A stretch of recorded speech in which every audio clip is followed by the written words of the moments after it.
www.wedr.org.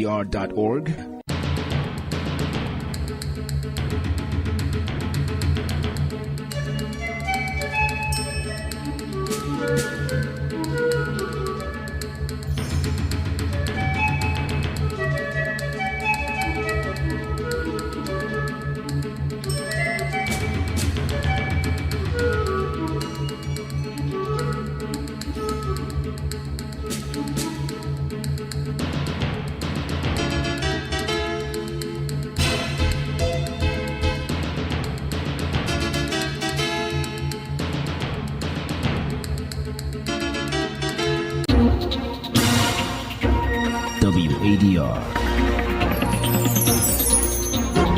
promoting dialogue. It's midday in Dakar and Bamako, 1 p.m. in Porto Novo. Good afternoon and welcome to this edition of Newslink here on West Africa Democracy Radio, broadcasting on 94.9 FM and around the world on wadr.org. First, the headline stories. Political parties in Mali vow to fight back as transitional government suspends their activities ahead of Friday's demonstration. But the abolition of political parties is unconscionable. It's undemocratic. We are defending our constitution, democracy, and Mali's progress. There are forces who want to take us back perhaps 60 or 40 years. We completely disagree. The Ivorian presidency approves a request by the election body to modify the electoral code months before the presidential vote. Police in the Gambia arrest protesters demanding an audit of the sale of Yahya Jammeh's properties.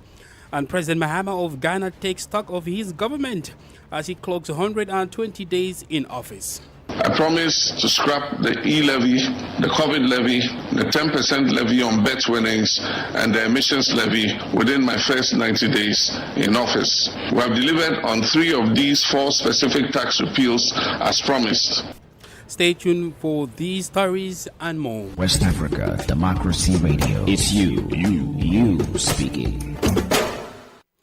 Many thanks for joining us and welcome to this edition of Newslink that begins in Mali as tension continues to build up between political parties and the ruling military over the dissolution. Following recommendations from a recent national consultation organized by the state, the transitional authorities suspended the operations of political parties and associations on Wednesday. The suspension is until further notice, according to a decree issued by the Council of Ministers. The military says the measure is aimed at restoring public order, an argument rejected by political parties who have vowed to lead street demonstrations in the capital tomorrow, Friday, May 8, 2025, with clear message to denounce their dissolution and call for an immediate end of the military transition. Augustine Coley has the reaction in this report. The political parties were expecting this decision without much surprise. All their activities are now suspended until further notice throughout the country. This decision was taken by presidential decree on Wednesday following the Council of Ministers, which, according to the government, aims to maintain public order. The decree was announced on state broadcaster ORTM. Alassane Abba, Secretary General of the Convergence for the Development of Mali Party, believes that this measure has no other objective than to destroy political parties. We knew perfectly well that Wednesday would be decisive. We already knew they were going to implement this measure. They already did it once. It paid off. This time, it's about completely killing the political parties, putting them to death. And I don't think the political parties and associations really want to sit back and wait for their deaths. I don't think so at all. Why the National Transitional Council is expected to rule in the coming days on the bill to abolish the parties, political actors do not intend to give in. But the abolition of political parties is unconscionable, entirely unconscionable. It's undemocratic, and we don't see how it could even be considered or supported by anyone. So it's completely different. Because today, this measure simply aims to prepare the ground to prevent political political parties from reacting until they ask for us, until the law is ready, until it passes the National Council. That's out of the question. We will know what we can do. We are defending our constitution, democracy, and Mali's progress. There are forces who want to take us back perhaps 60 or 40 years. We completely disagree. This decision comes as a demonstration by political parties is planned for tomorrow Friday at the Independence Square to denounce their dissolution and demand an end to the transition. Last year, the transitional authorities suspended political activities for 3 months for reasons of public order. A report by WDR's Aliu Cham, voiced by Augustine Coley. 6 months before Cote d'Ivoire's 2025 presidential election, the government has approved a request to modify Article 51 of the Electoral Code. This article mandates that each presidential candidate must present a list of voters willing to endorse their candidacy, requiring support from 1% of the local electorate in at least 50% of the autonomous districts and regions. Speaking after the Council of Ministers on Wednesday, the government spokesperson justifies its significance. Abdullah Hassan completes the story. Article 51 of the Electoral Code, as government spokesperson Amadou Coulibaly reiterated, requires all presidential candidates to provide a list of voters who have agreed to endorse their candidacy. This endorsement must represent at least 1% of the local electorate in at least 50% of the constituencies, including the 2 autonomous districts, namely Abidjan and Yamoussoukro, and in the 31 regions. However, since this provision came into effect, the national territory has been reorganized into 14 autonomous districts. According to the government, this reform aims to clarify the legal framework for electoral endorsements. Amadou Coulibaly adds that the new text stipulates that the candidate must now garner 1% of the electorate in 50% of the districts and regions, with the exception of the 12 newly created districts. This change comes as Jacob Mamadou Coulibaly, president of the Alliance for Democracy and Peace, has filed a lawsuit against the Ivorian government before the ECOWAS Court of Justice, seeking to have the citizen sponsorship requirement annulled.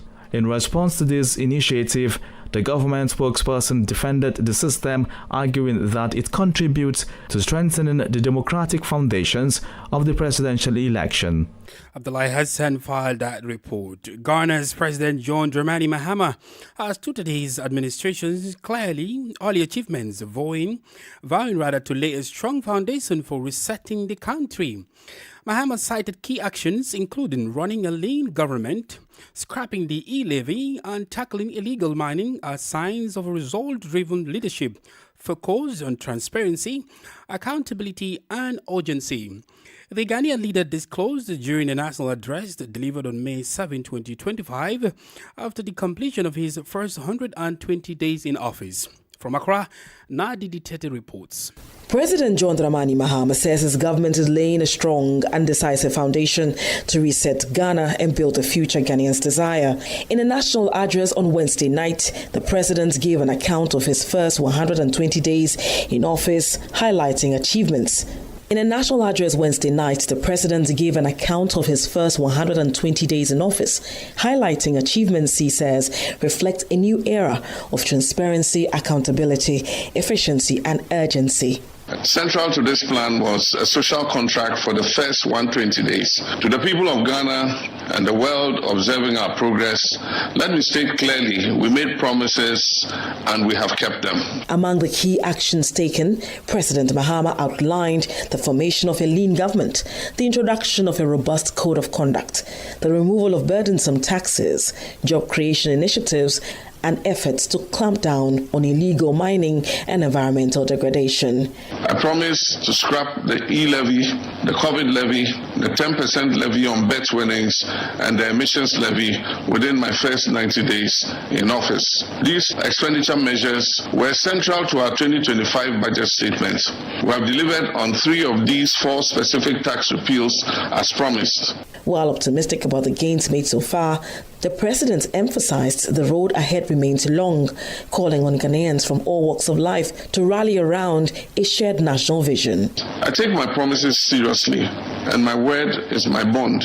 Although we've established a solid foundation in this first 120 days, considerable work remains on the journey to realize the Ghana we all want together. The president ended his speech with a renewed pledge to honor the mandate given to him and work tirelessly for the good of every citizen. For WADR, Nadidi Tete, Accra. More stories coming up on West Africa Democracy Radio. Newslink continues. Breaking news in the Gambia is the National Police movement moments ago arrested tens of protesters from the youth-led movement known in the Gambia as Gambians Against Looted Assets Gala. Their arrest stems from the violation of a police ban on their protest to demand transparency and details from the government about the sale of assets belonging to former President Yahya Jammeh. Pictures and videos on social media platforms showed young people being transported to the police headquarters in Banjul in an open truck. Well, Buba Gajigo joins us live from Banjul. They have already arrested a group of people who first came. These are people that are protesting against the way the former President Jammeh's assets were sold. For them, they are requesting for the government to release the full list of the people that bought these assets, but also who are the people who sold it and how much were they sold. So these are the things that they are not happy with.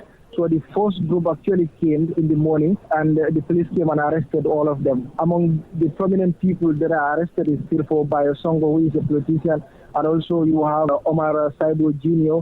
They were arrested by the police and taken to the police headquarters in Banjul. So the second group is already here. They are also protesting, and they are led by Faluk Glass Jr. CK. But they are also here. What they are saying is they will continue protesting until they are also arrested.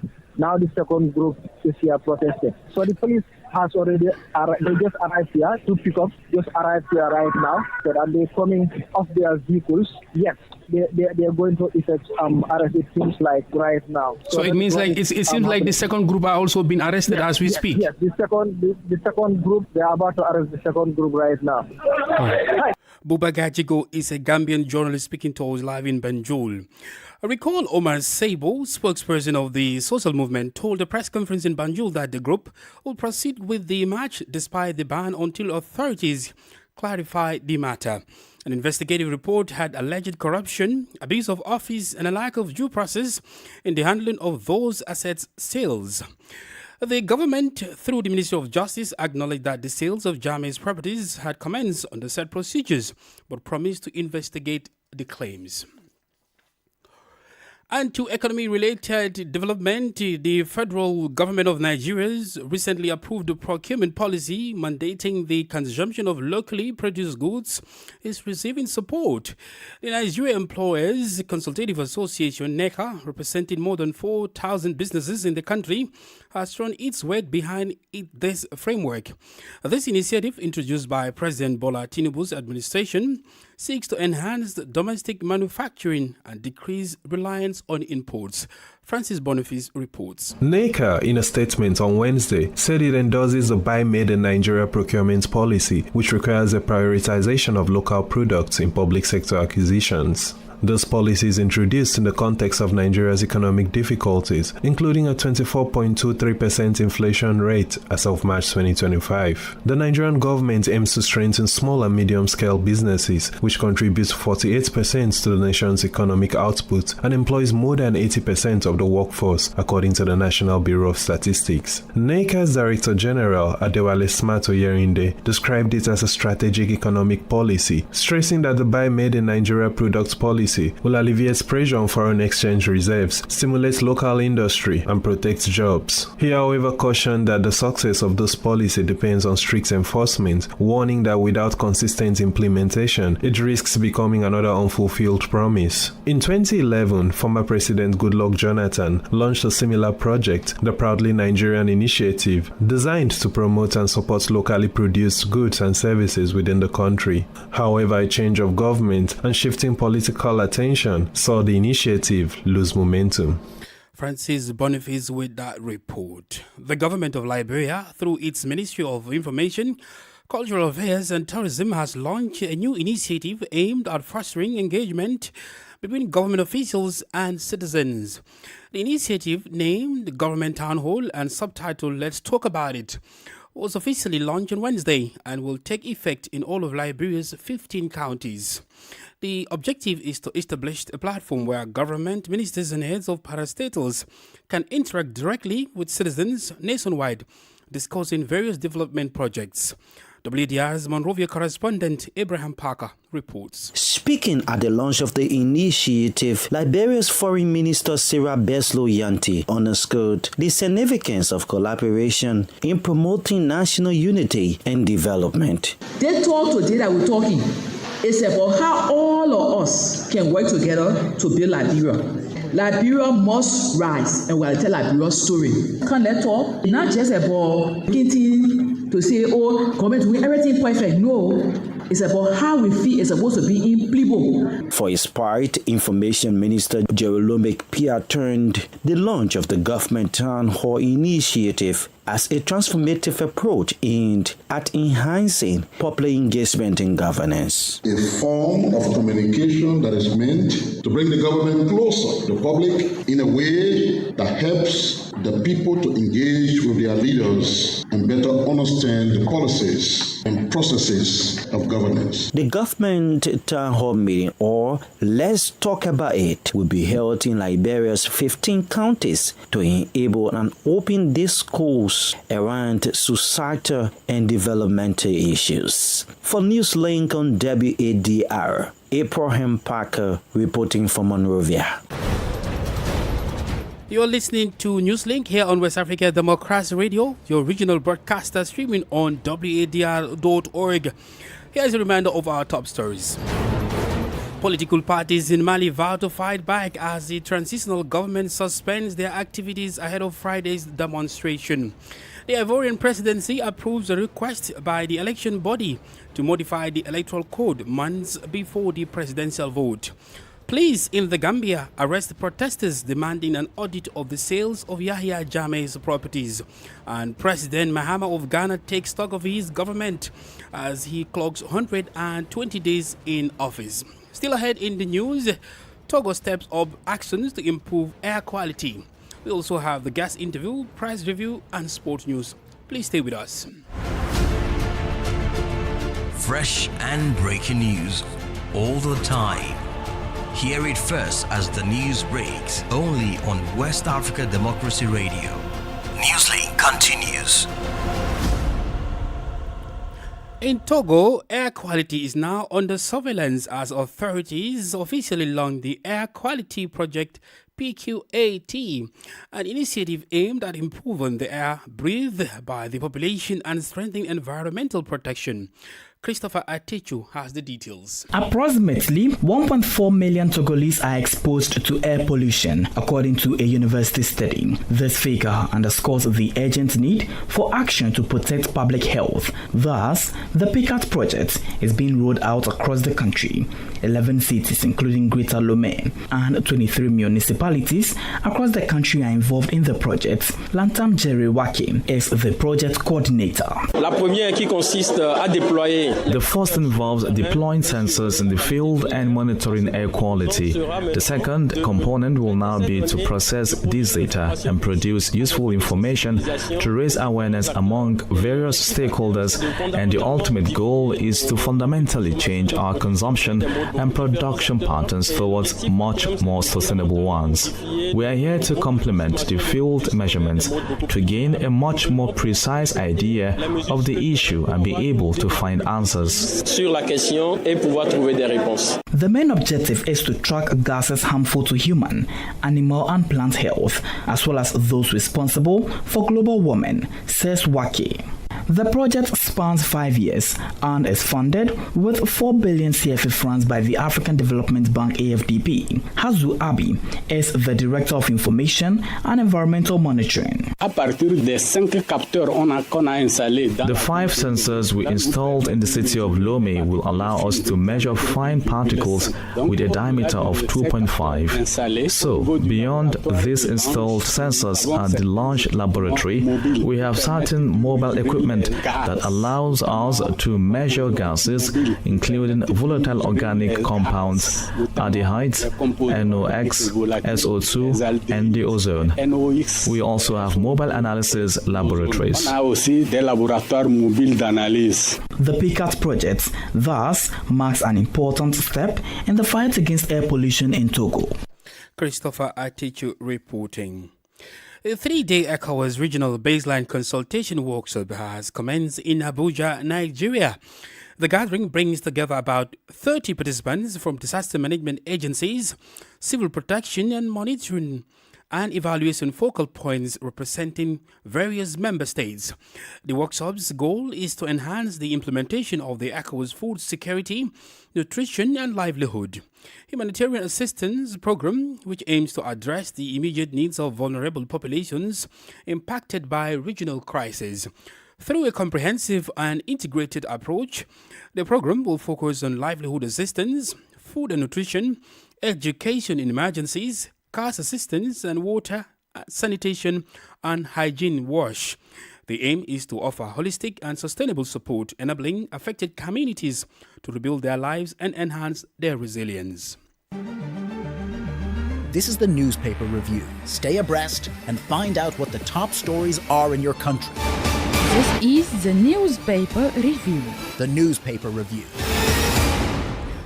Let's now join WDR's Nadidi Tete in Accra, the Ghanaian capital, who is standing with briefs of major headlines on the front pages of national dailies. Greetings, welcome to the newspaper review segment. We'll start off with the Daily Graphic newspaper front page. Mahama fulfills 72% of 120-day pledge. Also on the front page, Mahama's government shows promise, but challenges loom. Final story here, MPs demand action on Odo River. Front page of the Ghanaian Times newspaper, beyond 120 days, focus on bringing relief to Ghanaians. Dr. Abu Sakara says, and other stories here, BOG's gold reserves increased to 31.37 tons, and Ghana demonstrates global leadership in immunization. That's according to the Gavi boss. The Daily Guide newspaper front page, Edu Buahini exposes national security operatives and MPs. Mahama failed on 120-day promises. That's according to IERPP. Swissport cocaine suspect gets 52 million Ghana cedis bail. The Daily Post newspaper, my 120 days is resetting Ghana and building the Ghana we want together with speed and determination. That's according to President Mahama. GBA finds its voice when NDC is in power. Justice Atuguba and Edu Buahini memo claims NSB spent 8.3 million Ghana cedis on an opposition party ahead of the 2024 election. Final story here, NPP has no moral right to criticize CJ removal process. Justice Atuguba. The Business Analyst, front page, first 120 days focused on building a just and prosperous Ghana. That's according to Mahama. Inflation drops to 21.2% in April. Deputy Finance Minister applauds Italy's continued support for Ghana, and World Bank forecasts decline in global food prices in 2025. The Supreme newspaper, Kwabena Edu Buahini, spills national security secrets. Finally, Jinapo sets record straight. Chip-embedded passport rollout was initiated under Akufo-Addo. That'll be it for the newspaper review segment. It's back to you in the studio. Thank you very much. WDR's Nadidi Tete in Accra with the press review. Politics, analysis on major news, social matters, and all. This is a guest. Joining us on the guest segment is Dr. Asa Asante, a political and public affairs analyst from Ghana. Dr. Asante, speaking to WDR, analyzes President John Mahama's statement last night about his government's achievements in the first 120 days in office. Take a listen. I think that so far he's done a yeoman's work by keeping faith to a lot of the promises he made during the campaign, that within the 120 days, he promised Ghanaians that he will be doing a number of things. In fact, he gave about 26 promises, and so far, so very good. So far, so very good. He did praise his achievements, of course, during the course of this time, like you said, trying to fulfill his promises, likely launching projects. But the question is, does these projects equate the impacts on Ghanaian lives? Obviously, the things he promised within the 120 days period are things that border on Ghanaian life generally. But there are some that are from short term to long term. But what he set out to do was to kickstart the whole governance process by creating a certain congenial atmosphere for the system to be built on subsequently. Take, for instance, he talked about trying to have his cabinet within 14 days. That was done in no time. Not only that, he promised of a lean government of 60, and he was able to do, I think, about 56 or so members. He talked about code of conduct and standards for all government officials, which was launched a few days ago. The good news about the code is that it is in tandem with the principles of good governance, which actually put emphasis on rules governing the administration of public office. There are a host of other things that the president has been able to achieve within this period, holding a national economic dialogue so that they can really assess the true state of the Ghanaian economy and see how they can prepare a homegrown fiscal consolidation program that will guide the budget from time to time. He promised of what? Abolishing certain taxes which he described as draconian, such as the electronic levy tax, such as COVID-19 levy, tax on bettings and emission tax. All of them have gone except the COVID levy, which government has made it abundantly clear that it is in tandem with arrangement with the World Bank. So they are trying to go around it. Other than that, that one would have also be gone by now. We have also seen instances where he promised a 24-hour economy. And as we speak now, they held a forum to discuss the economy, and out of which the president has detailed two groups of people who are looking at the economy in general, and then those who are looking at what the 24-hour bit. While he has done a lot, what should he really improve on? You just spoke about the 24 hours economy he promised, for example. There are a lot of problems that needs attention of the state. There's no doubt about that. But what is so critical that nobody can sweep it under the carpet is the issue of the economy. That the economy is the decider of everything. When the economy fails, every other thing within the political space also fails. Dr. Asa Asante is a political and public affairs analyst from Ghana.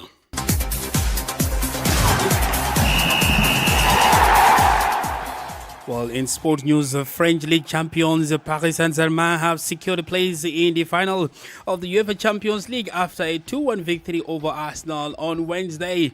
Goals from Fabian Ruiz and PSG led before Ashraf Hakimi scored the second to seal the victory for the Parisians. Bukayo Saka scored for Arsenal, but that only proved as a consolation for the Gunners.